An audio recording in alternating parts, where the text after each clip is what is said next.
nombre es Eric García Calderón, estudiante del primer semestre de la licenciatura de Geociencias en la UNAM Inés Morelia. Hago este video con el propósito de dar a conocer los resultados de mi proyecto de investigación sobre la vida del Sol y la nucleosíntesis que atravesará durante las etapas de su vida y cómo es que interactuará el Sol con la Tierra. Ahora, todos los datos que les voy a presentar y las conclusiones a las que he llegado las he basado en las predicciones que han hecho varios científicos. He puesto principalmente las fuentes de las que obtuve mayor información y las que me dieron datos más precisos sobre este tema, ya que las indagaciones que hay en este tema son demasiadas y tardaría demasiado abarcándolas todas. El Sol es una estrella mediana clasificada como una enana amarilla tipo G.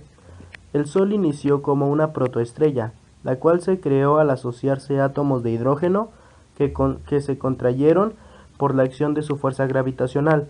La contracción continúa hasta que la presión y la temperatura en el centro de la protoestrella son tan elevados que se inician las reacciones termonucleares, a unos 10 millones de grados Kelvin. En estas reacciones termonucleares se combinan núcleos de hidrógeno para formar núcleos de helio. El Sol se encuentra a la mitad de su vida, unos 5.000 millones de años, así que aún no hay neutrones, por lo tanto funciona 4 protones de hidrógeno para crear un núcleo de helio, y en el proceso 2 protones se deberán convertir en 2 neutrones. A este mecanismo se le llama decaimiento beta, y va acompañado de la emisión de un positrón, que es un electrón positivo, y de un neutrino, que es una partícula que no tiene masa ni carga, y por lo tanto casi no interactúa con la materia. La energía que se libera al formarse un núcleo de helio es de unos 25.7 megaelectrovoltios, que corresponde a la diferencia de masa entre 4 protones y un núcleo de helio más 2 positrones. El Sol en total crea unos 380 billones de megavatios. El mecanismo dominante de la generación de energía es la cadena protón-protón. Comienza con 2 protones que se unen para formar deuterio, liberando un positrón y un neutrino, que son resultado del decaimiento beta de un protón a un neutrón. Después el deuterio puede reaccionar con otro de los protones del medio para formar un núcleo del isótopo ligero de helio 3 y la emisión de un fotón de rayo gamma. El helio 3 puede tener varias reacciones de fusión. En el 91% de las veces, 2 núcleos de helio 3 se fusionan para formar helio 4 y 2 protones. El efecto neto de la cadena protón-protón es fusionar 4 protones para formar helio y liberar la energía correspondiente al gran déficit de masa. El Sol continuará haciendo esto por otros 5.000 millones de años y dará la luz y calor adecuados para la vida en la Tierra. La potencia creada por la cadena protón-protón es de alrededor de 1 por 10 a la menos 6 watts por cada centímetro cúbico. Entre más hidrógeno fusione el Sol, bajará el número de partículas libres en su centro y la presión del núcleo bajará, y el Sol deberá contraerse para soportar su peso, lo que hará que más hidrógeno se pueda fusionar. Después el hidrógeno será escaso y el Sol entrará en una crisis energética, y se contraerá aún más y transformará una parte de su energía gravitacional en energía térmica, lo que provocará un cambio en la órbita de los planetas y también en la cantidad de radiación y luz solar que reciben. Luego aparecerá una capa de hidrógeno en fusión alrededor del núcleo apagado del Sol. Por esta aportación y razones aún no comprendidas, las capas de gas serán expulsadas hacia el exterior. La superficie del Sol comenzará a dilatarse y se convertirá en una estrella gigante. Ganando volumen, la superficie perderá densidad y temperatura debido a un cambio de color hacia el rojo, y así el Sol pasará a ser una gigante roja que consumirá a los planetas del sistema solar interno y crecerá hasta las 2 unidades astronómicas o incluso más.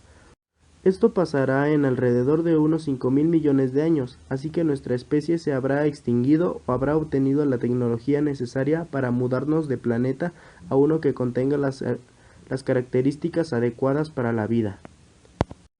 Mientras más crezca el Sol, el núcleo dominado por helio se contrae hasta que llega a la 1 por 10 a la 8 grados Kelvin y puede fusionar helio a través del proceso triple alfa que fusiona 3 núcleos de helio para crear carbono 12. 2 átomos de helio reaccionan creando berilio y rayos gamma. El berilio choca con otro átomo de helio formando rayos gamma y el carbono 12. Para cuando esto suceda, la Tierra será inhabitable debido a la radiación y en dado momento consumirá la Tierra. Debido a su crecimiento durante este proceso, el Sol perderá 4.9 por 10 a la 20 toneladas de masa cada año, hasta que llegue a su tamaño máximo y tendrá un 67% de la masa actual. Una vez iniciado el crecimiento, consumirá a la Tierra en alrededor de 1 millón de años y terminará de crecer en 5 millones de años. La quema de helio durará unos 300 millones de años, entonces el núcleo se contraerá alcanzando los 500 millones de grados y ahora fusionará carbono 12. Esto puede funcionar de la siguiente manera. Dos átomos de carbono 12 se fusionan creando un átomo de magnesio 24 más rayos gamma. O podría crear un átomo de magnesio 23 más un neutrón. También podría crear un átomo de sodio 23 más hidrógeno 1. También podría crear neón 20 más helio 4. Y también podría crear oxígeno 16 más dos átomos de helio 4. Todo el proceso desde que el Sol empieza a crecer hasta que termina todo su combustible durará alrededor de 1.000 millones de años. Después de esto, su etapa como gigante roja habrá terminado, ya que consumió todo su combustible de reacciones termonucleares. Después de esto, el Sol terminará su vida como una enana blanca, que son cadáveres muy densos de las estrellas que se encogen hasta el diámetro comparable al de la Tierra. El Sol se volverá enana blanca cuando haya agotado todo su combustible nuclear y todo lo que le queda es su denso núcleo interno. En este núcleo seguirá encendido, pero realmente ya no tendrá reacciones termonucleares.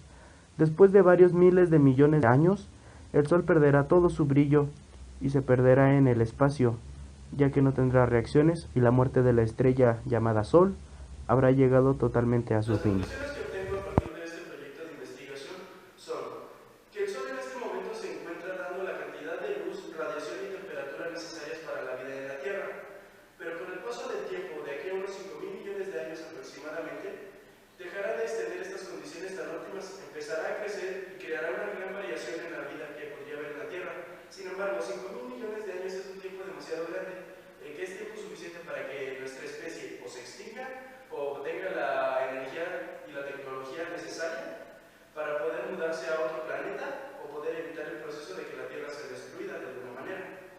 Pero a las condiciones que tenemos actualmente, nuestro planeta va a ser consumido sin duda alguna por el Sol cuando atraviese la etapa de gigante roja, y del sistema solar solamente quedarán despojos, ya que el Sol cuando se vuelva una enana blanca perderá casi toda su masa y su fuerza de gravitación. Por lo tanto, el sistema solar ya no estará unido y los planetas se habrán dispersado. Muchos de ellos entrarán en un tiempo parecido al de los inicios del sistema solar, en el cual era muy caótico y un planeta podía chocar con otro, lo que haría que se destruyan totalmente, tal vez excepto Júpiter, debido a que su masa le podría permitir sobrevivir a este gran caos que será producido en la muerte del Sol. El Júpiter tal vez se mueva a otra galaxia y encuentre una nueva estrella a la que orbitar, o tal vez no y se pierda en el espacio. Estudiar cómo es que se comporta nuestra estrella y cómo va a ser su muerte, aunque sean solamente predicciones y teorías que no se podrán comprobar por varios miles de millones de años, es algo sumamente importante, ya que nos permite comprender también cómo son algunos procesos que se ocurren en otras galaxias o en otras partes del universo. Igualmente, hacer observaciones en otra parte del universo nos ayuda a comprender cómo es que funciona el Sol